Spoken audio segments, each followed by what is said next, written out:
नहीं करेगा तो वो टिकने वाली ही नहीं है। तो आप मांग करना शुरू करो, जी गुड़ चाहिए, गुड़ चाहिए, गुड़ चाहिए, तो आप में से ही कई लोग खड़े हो जाएंगे, बोलो कितना चाहिए। मैं कोल्हापुर जाके आता हूं, गुड़ वाले से बात करके आता हूं, हमारा गुड़ जो है हमें सफेद नहीं चाहिए, हमें तो वो वाला गुड़ चाहिए जो काला का। कोई कहेगा मैं बिहार जाके आता हूं, गुड़ वाले से बात। जहां जहां गुड़ बनने के बड़े केंद्र हैं, बिहार बहुत बड़ा केंद्र है, गन्ना होता है, कर्नाटक में बहुत गन्ना है, महाराष्ट्र तो गन्ने का सबसे बड़ा केंद्र है हिंदुस्तान में, आपका महाराष्ट्र आपके बॉर्डर पे ही है, आंध्र प्रदेश में बहुत गन्ना है, तमिलनाडु में भी गन्ना है, कई इलाके तमिलनाडु में गन्ने के, जहां जहां गन्ना होता है वहां गुड़ बन सकता है। आप गुड़ बनाने वाले को बस संपर्क कर लीजिए कि देख भाई तू इसमें वॉशिंग पाउडर मत डालना, तू इसमें वॉशिंग पाउडर मत डालना, लगे तो 2 रुपए किलो ज्यादा ले लेना। तो वो जो 2 रुपए किलो का लालच है वो ही उसको ईमानदार बना देगा। आप ले लो उससे, वो कहता है जी मेरा गुड़ 15 रुपए किलो, आपको मैं 17 रुपए किलो ले लूंगा, तुम इसमें ये जहर मत डालना।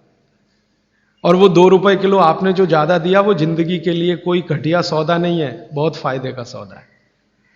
तो गुड़ बनाने वाले इस देश में आज भी हजारों की लाखों की संख्या में है, गांव गांव में है। आप उनसे संपर्क कर लीजिए और कोई एक गुड़ का केंद्र ही शुरू कर दीजिए। आपके आपस में सब लोगों को, जितने कम से कम 500-700 लोग यहां बैठे हैं, इतने घरों के लिए गुड़ आ सकता है, जरूरत के हिसाब से आपको उपलब्ध हो सकता है। तो ये मत कहिए कि मिलता नहीं, हर चीज इस देश में मिलती है, छोटे छोटे गांवों में भी उपलब्ध है। कुछ लोग गुड़ खाइए, कुछ लोग काकवी खाइए, माने जिसको राब कहते हैं। जितना जाड़े का समय है ना, नवंबर दिसंबर जनवरी फरवरी तक राब भरपूर खा सकते हैं। दही में राब खाइए, दूध में राब खाइए, हलवा राब का बनाइए, गुड़ का हलवा बनाइए, गुड़ दही में खाइए, गुड़ दूध में खाइए। अब गुड़ को दूध और दही में खाने का नियम है, वो बागभट्ट जी कहते हैं। वो कहते हैं जी दही में मिला के गुड़ खाया जाए, दही में मिला के गुड़ खाइए, दूध में गुड़ कभी मत मिलाइए, दूध में गुड़ कभी मत मिलाइए, दही में मिला के खाइए। तो दूध में कैसे खाएंगे जी? दूध में ऐसे खाएंगे कि पहले गुड़ खा लीजिए, पीछे से दूध पी लीजिए, या दूध पी लिया पीछे से थोड़ा गुड़ खा लीजिए। दूध में गुड़ मिला नहीं सकते, और दही में कभी भी बिना मिलाए मत खाइए। आप में से कोई बिहार वाले हैं ना, तो वहां पर एक बहुत बढ़िया व्यंजन मिलता है, उसका नाम है दही चूड़ा। दही चूड़ा ही कहते हैं, चूड़ा। ये मिथिला में मैंने खाया और ऐसा अद्भुत है जो दुनिया में शायद कहीं ना हो। मिथिला में, मिथिला माने एक एरिया है बिहार का, करीब 8-10 जिले उसमें आते हैं। उन जिलों में जब भी आप जाएं तो मेहमान को वही परोस के लाते हैं। तो मैं भी मेहमान जैसा ही रहता हूं, तो मुझे हर घर में दही चूड़ा मिलता है। तो वो दही डाल के लाते हैं, ऊपर से गुड़ डाल के लाते हैं, दही के ऊपर गुड़ रहेगा। तो मैंने कई बार कहा कि अलग प्लेट में गुड़ ले आओ, तो वो कहते नहीं नहीं आपको फिर खाना नहीं आता दही चूड़ा। तो पहले मुझे सच में नहीं मालूम था, अब जब ये मुझे पता चला बागभट्ट चिकित्सा का, तब मेरी अकल में आया कि वो सब बागभट्ट के चेले हैं, दही में गुड़ मिला के पहले से ही चिवड़ा पे रख के लाते। तो दही में गुड़ मिला के ही खाइए, अगर आप दही खा रहे हैं तो गुड़ मिला के ही खाइए। तो दही के कई दोष जो आपके लिए अनुकूल नहीं है वो भी खत्म हो जाते हैं। और दूध में गुड़ कभी भी मत मिलाइए। एक जगह तो वो ये कहते हैं कि दूध खाली पी लीजिए, गुड़ आगे पीछे खा लीजिए, वो ज्यादा बेहतर है। तो गुड़ खाइए, मेरा कहने का मतलब ये है। अब गुड़ के कितने प्रिपरेशन है हमारे घर में? गुड़ का तिल का प्रिपरेशन एक है, तिल पट्टी कहते हैं, गजक, गजक। तो भरपूर गजक खाइए। क्यों खाइए जी? तिल है और गुड़ है, गुड़ में जो केमिकल है ऑर्गेनिक, तिल में लगभग वही सब है जो गुड़ में है। तिल भी क्षारीय है, गुड़ भी क्षारीय है, और दोनों क्षारीय चीजें खाएंगे तो पेट के अम्ल को बैलेंस करती रहेंगी। तो तिल गुड़ रोज खाइए, माने तिल की पट्टी बनाइए, गजक बनाइए, नहीं तो तिल का लड्डू बनाइए, गुड़ के साथ बनाइए। फिर इसी तरह से मूंगफली है, मूंगफली भी क्षारीय है और गुड़ भी क्षारीय है। तो मूंगफली और गुड़ मिला के वो पट्टी आती है, वो खाइए, बच्चों को खिलाइए। और आपके पास जो भी प्रिपरेशन है गुड़ तिल के, गुड़ मूंगफली के, वो सब बनाइए। और ये जो 3-4 महीने हैं, नवंबर, दिसंबर, जनवरी, फरवरी तक भरपेट खाइए, भरपूर खाइए, क्योंकि इस समय आपके शरीर को इन्हीं की जरूरत है। तो कफ जिंदगी से बहुत दूर रहेगा। तिल खा रहे हैं, गुड़ खा रहे हैं, मूंगफली खा रहे हैं, कफ बढ़ने की बिल्कुल संभावना नहीं, तो जिंदगी में कफ के रोग आने की संभावना नहीं। अब जानते कफ का सबसे खराब रोग क्या है? मोटापा। मोटापा कम करना है तो भरपेट गुड़ खाइए, भरपेट तिल खाइए, भरपेट मूंगफली खाइए, मोटापा भी कम हो जाएगा। हाँ, आपको डर है ना, तिल खाएंगे जी उसमें से तेल है। तेल तो है तिल में, लेकिन वो HDL वाला, LDL वाला नहीं है, VLDL। ये मोटापा जो है ना, वो VLDL और LDL का चक्कर है। HDL जैसे ही बढ़ेगा मोटापा अपने आप कम होगा, पेट अंदर ही जाएगा। आप में से कोई भी मेरे कहने पर 3 महीने एक एक्सपेरिमेंट कर लीजिए। तिल चबा चबा के खाइए, खाने के बाद 3 महीने के बाद वजन नापेंगे, 8-10 किलो कम मिलेगा, कम से कम इतना कम मिलेगा आपको। खाना खाया, खाने के बाद आप सौंफ खाते हैं ना, सौंफ की जगह तिल खाइए, और काला खाया तो और ज्यादा वजन कम मिलेगा।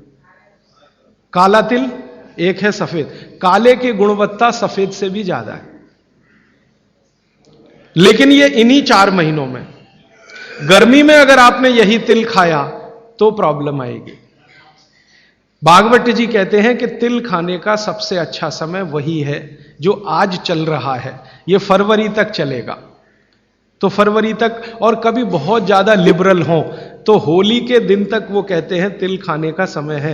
होली होते ही तिल कम करिए या खत्म करिए। फिर कुछ और चीज आएगी, वो क्या आएगी वो मैं बता दूं, लेकिन आप ये करके देख लीजिए। 4 चीजों को ज्यादा उपयोग आप करेंगे, वजन आपका कम होता जाएगा, पेट का अम्ल कम होता जाएगा, घुटनों के अंदर का जो कई बार कहते हैं ना डॉक्टर यूरिक एसिड जमा हो गया जी, यूरिक एसिड। यूरिक एसिड क्या है? अम्ल ही तो है। तो ये यूरिक एसिड आपको कम करना है, तो गांठ के सब जो माने जोड़ों के दर्द आपको कम करने हैं, तो इनके लिए ये सब चिकित्सा बताई है। तिल है, गुड़ है, और मैंने एक चीज बोली थी कि अगर आप जैन नहीं हैं तो शहद है। शहद में भागवत जी कहते हैं छोटी मधुमक्खी का शहद, बड़ी का नहीं। तो शहद लाएं तो उसको पूछ लीजिए। तो एक हिस्सा हो गया कफ का। अभी दूसरा पित्त का हिस्सा। पित्त का हिस्सा बहुत क्लियर है, एकदम स्ट्रेट फॉरवर्ड है कि घी ज्यादा खाएंगे पित्त आपका हमेशा सम रहेगा। और ज्यादा घी खाने का जो समय है वो बारिश के दिनों में, और ये जो गर्मी के दिन होते हैं ना, उस समय घी ज्यादा खाइए ताकि पित्त को कंट्रोल करके रखे। और वात के लिए मैं पहले ही बता चुका हूं, शुद्ध तेल। अभी ये जितनी बात है आप सोचो कितनी सरल है। बस हमें अपनी जीवन शैली में थोड़ा बदलाव करना है। जीवन शैली में बदलाव से पहले मन में संकल्प लेना है कि जी हम तो ऐसे ही चलेंगे, दुनिया जिधर जाए जाए, हमें उससे मतलब नहीं, हम तो ऐसे चलेंगे। तो ये 3 चीजें अगर आपने देख ली तो बहुत अच्छा है। अब थोड़ा आगे चलें। अब और दूसरी चीजों पे मैं चलता हूं कि और कौन कौन सी चीजें हैं जो आपके आसपास हैं और आपके वात पित्त कफ तीनों को सम पे लाने में मदद कर सकती है। ये तीनों समभाग में रहें तो अच्छा होता है। और कौन कौन सी चीजें हैं? तो भागवत जी कहते हैं रसोई के बाहर जाने की जरूरत ही नहीं, सब वहीं है। भागवत जी ने एक सूत्र लिखा है, दुनिया का सबसे बड़ा औषधि केंद्र हमारा रसोई घर है। सबसे बड़ा औषधि केंद्र रसोई घर है। अब दुर्भाग्य से हम रसोई में जिनको मसाला कहते हैं ना, मसाला, वहां मसाला कुछ नहीं है, सब औषधि है। मसाले का और औषधि का अंतर मालूम है? ये मसाला तो शब्द ही भारत का नहीं है, पहले तो ये बता दूंगा। ये अरबिक शब्द है, फारसी से अरबी में आया, अरबी से हमारे घुस गया, हिंदी में और जगह जगह घुस गया। ये विदेशी आए तो ये शब्द भी आया। हिंदुस्तान में 17वीं 18वीं शताब्दी का साहित्य जब मैं पढ़ता हूं तो जब तक मुगलों का राज्य रहा तब तक मसाले शब्द का बहुत उपयोग है। मुगलों के राज्य के पहले एक भी जगह किसी भी शास्त्र में मसाला नहीं है। चरक संहिता पढ़ी मैंने, कहीं भी मसाला नहीं है उसमें। सुश्रुत में कहीं मसाला नहीं है, भागवत की कहीं मसाला नहीं है। पुराने जितने लेखक हुए हैं ना 10वीं शताब्दी के पहले के, कहीं भी किसी ने मसाले शब्द का इस्तेमाल ही नहीं किया। हर जगह है तो औषधि है, औषधि औषधि, जीरा औषधि, धनिया औषधि, ये औषधि के रूप में है। तो इनकी जो प्रॉपर्टीज हैं रसोई घर की, औषधियों की, ये सब आपके चिकित्सा के लिए है। अब मुझे समझ में आता है कि हमारे पुराने जमाने की माताएं बहनें, जो हमारी दादी हैं, नानी हैं, उन्होंने अपनी अपनी बेटियों को जो कुछ सिखाया, सब्जी बनाना,